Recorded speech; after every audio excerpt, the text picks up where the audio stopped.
राज्यात आज मान्सूनपूर्व पावसाचा अंदाज वर्तवलाय। मुंबई, ठाणे, नवी मुंबई, रायगडसह कोकणातील उर्वरित जिल्ह्यात पावसाचा जोर अधिक राहील असा अंदाज हवामान खात्यानं वर्तवलाय।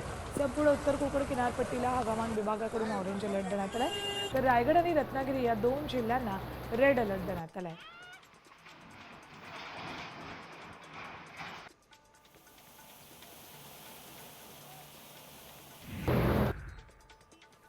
मुंबईसाठी पुढील 24 तास धोक्याचे असणार आहेत।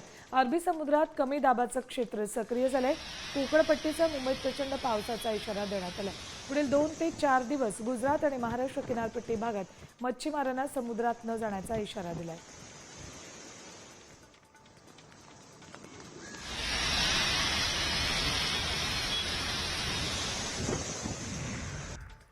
रत्नागिरी जिल्ह्यात मुसळधार पावसाचा इशारा देण्यात आलाय। हवामान विभागाकडून या ठिकाणी रेड अलर्ट जारी करण्यात आलाय। तर 24 आणि 25 मे कालावधीत जिल्ह्यात अतिमुसळधार पावसाची शक्यता वर्तवली आहे। जिल्ह्यातील काही भागात वादळी वाऱ्याचा पाऊस पडण्याचा अंदाज आहे, त्यामुळे नागरिकांनी काळजी घ्यावी असं आवाहन प्रशासनाकडून करण्यात आलं।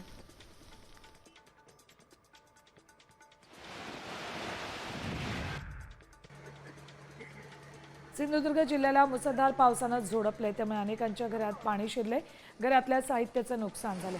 दुसरीकडे दोडामार्ग तालुक्यातील हळदीचा गुंड इथे नदीवरील पुलाचं काम सुरू आहे, त्यामुळे वाहतुकीसाठी तयार केलेला पर्यायी मार्गही वाहून गेलाय।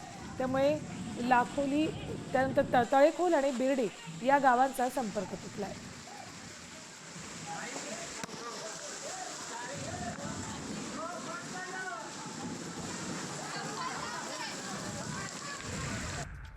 आज रायगड जिल्ह्याला पावसाचा रेड अलर्ट जारी करण्यात आला।